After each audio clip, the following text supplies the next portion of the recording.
Howdy friendos, my name is Stuart, and welcome to the part of the channel where we take a look at pop culture characters and determine what alignment they are in Dungeons & Dragons. After looking at the feedback in my WandaVision video, I noticed that people are very excited about the idea of an MCU marathon, so we're gonna do just that. Over the next few months, expect alignment videos on some of the main heroes in the MCU as they come out, especially since Disney Plus is knocking these out of the park lately with their miniseries as well. Also, X the Dark One is back as an editor since he is pretty much the MCU expert. Just to avoid the confusion from last time, and to make sure that he knows his alignment positionings on the board, I put him through extensive D&D levels of training. Here's a quick dramatization of the grueling program I put him through. Okay, the ding is lawful good. Right. Okay, I think that's ow! Anyway, now that we're absolutely squared away, let's take a look at our character, Dr. Stephen Strange. Dr. Stephen Strange is a brilliant but arrogant neurosurgeon operating in Metro General in New York City. According to the movies, he became a doctor for his own personal gain, but according to the MCU wiki, during a deleted scene, it was revealed that his motivation to become a doctor was to save lives because when he was younger, his younger sister died while swimming in their pool when she got a leg cramp. As an adult, Strange became a brilliant surgeon that became famous after his risky but revolutionary surgeries. Sometime during his career, he began dating Christine Palmer, a fellow surgeon at their hospital. They eventually broke up due to Strange's arrogance and self-focus, and will eventually begin the movie with Dr. Strange performing business as usual. One night while driving, Strange gets into a car accident that permanently damages his hands, preventing him from becoming a surgeon anymore. Despite Western medicine's best efforts, nothing could fix his hands. Out of money and options, Strange heads to Nepal where he meets the Ancient One and begins a magical journey on a quest to restore his hands. Strange, despite being arrogant and a bit of a jerk, really isn't an evil person, and in fact does very well for himself in the business of saving lives. While he does play by the rules fairly often, it has been said that he isn't afraid to bend them to his needs or even his patient's needs. For this, we will begin Strange's alignment at true neutral, but we'll see where it goes from there. And with all that out of the way, let's go. Thor.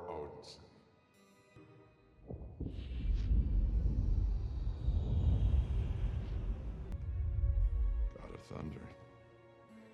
It's 1978. No, Billy, while Feel So Good may have charted in 1978, the album was released in December of 1977. So it's my understanding that conversations like this happen all the time in the surgical theaters, so I'm just going to say neutral.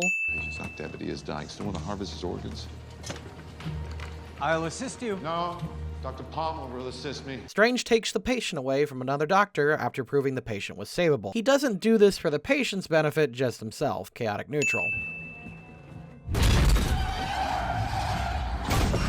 Not paying attention to the road is always chaotic neutral. Message! What did they do? After the accident, Strange blows through his life savings and does a lot of reckless experimental things to fix his hands. Chaotic neutral. Like what? Like you? This is the part where you apologize.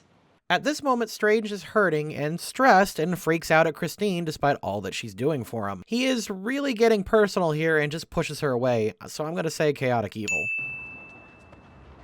I'm trying to find my own way back. After pushing everyone away, Strange gets the file from the therapist that he made fun of earlier about a guy who walked after being paralyzed. He meets the guy who tells him about the Ancient One and her teachings. He then flies out to not Tibet and meets with them. Neutral. You think you see through me, do you? Well, you don't. But I see through you! This is either stress or movie being movie, but Strange was all about learning mystical, magical stuff from his lead in America, but suddenly freaks out at the Ancient One when she says magic can fix his hands? Okay, technically chaotic evil, actually. Teach me.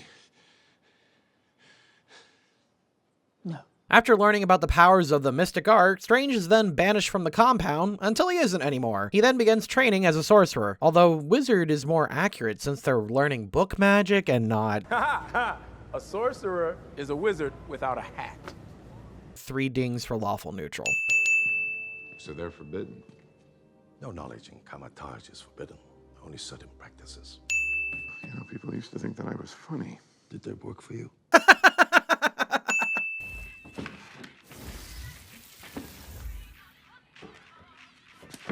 Strange is making amazing progress as a sorcerer and starts training himself in his spare time. He steals books from the library despite being told he wasn't ready for the material. He's getting so good so quick that the Ancient One introduces the mirror dimension for him and explains that he is entering magical territory that is actually dangerous. Chaotic neutral. Oh my.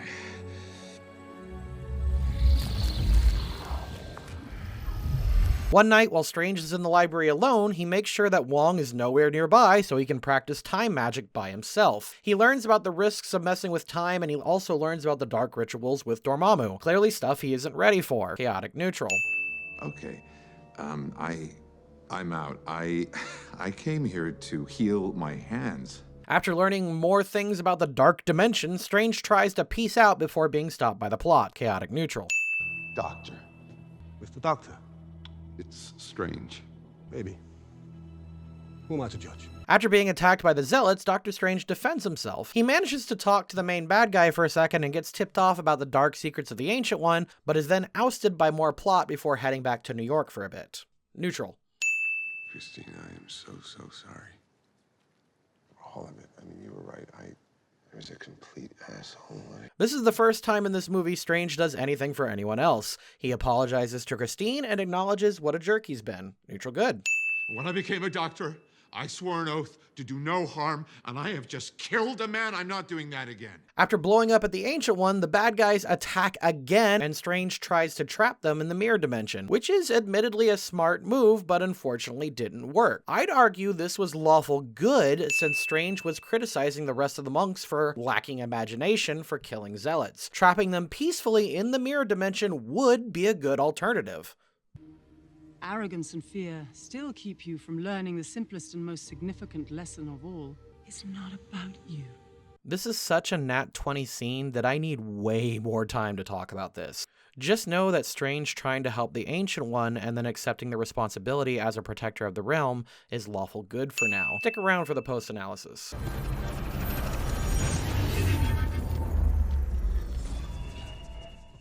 Despite all the warnings about breaking the laws of nature, Strange uses the Time Stone to save the Hong Kong Sanctum and try to stop the Zealots. Chaotic good.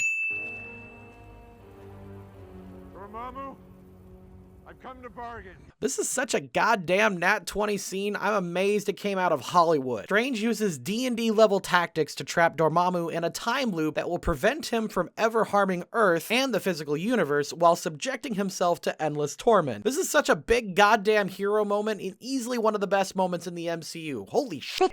Lawful good! Doctor Strange just kind of accepts the position. So, yep, lawful good. Whether this incantation requires any Asgardian modifications? Nope. Oh, we don't need that. For the last 6 to 9 months or so, according to Google at least, Doctor Strange has acted as the defender of Earth from mystical mumbo-jumbo. In this moment, he helps Thor and Loki get to Odin and send them on their way with the understanding that they will leave Earth untouched. Lawful good. I'm Dr. Stephen Strange. I need you to come with me. After Banner falls through the ceiling and hearing about Thanos, Doctor Strange goes and recruits Tony Stark, the leader of the Avengers, to help them. Lawful good. Stonekeeper, does this chattering animal speak for you? Certainly not. I speak for myself.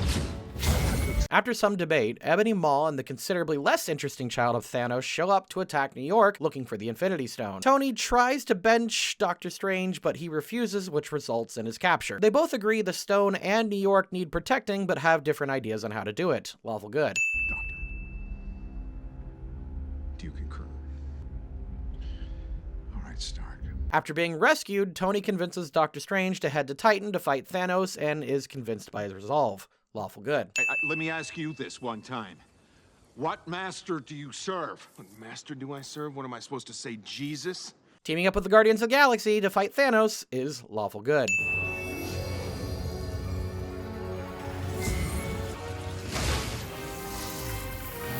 God, Doctor Strange is so fucking based in this movie. Lawful good in that 20 scene. Spare his life, and I will give you the stone.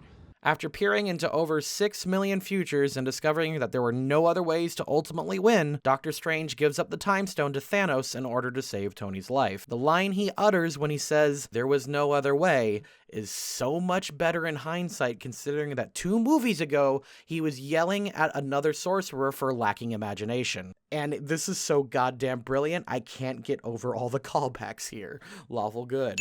You said 1 out of 14 million we win, yeah? Tell me this is it. If I tell you what happens, it won't happen. I mean, I really don't need to say anything else. Lawful good.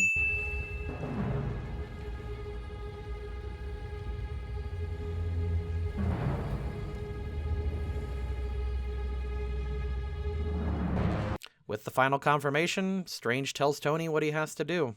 Lawful good.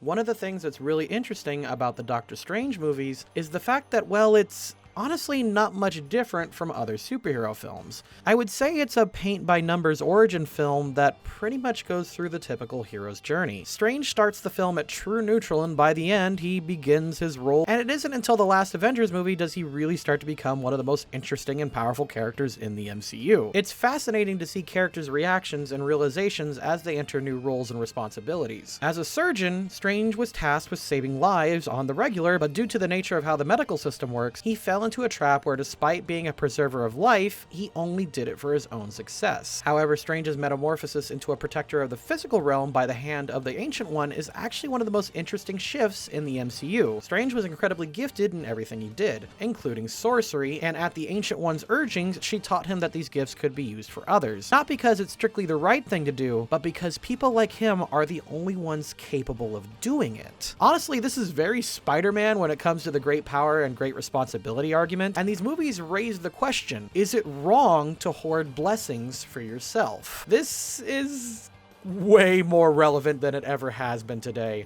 Obviously, no one is blessed with magic or extraordinary abilities like this, but many people are blessed with massive advantages that are more often than not, they have the capability to solve problems that they often ignore, and the world is all the worse for it. Obviously, Strange is answering the call to adventure and became one of the greatest heroes of the MCU, but this is something interesting to think about, and it leads to the discussion that I neither have the time nor the expertise to dive into on the channel. Aside from that, what MC hero would you like to see next? List your pick down in the comments below, and obviously I want to save the big ones like Thor, Cap, and Tony for last, and next week I'm going to go ahead and do the Godzilla movies, but let me know down in the comments, and I'll see you next time.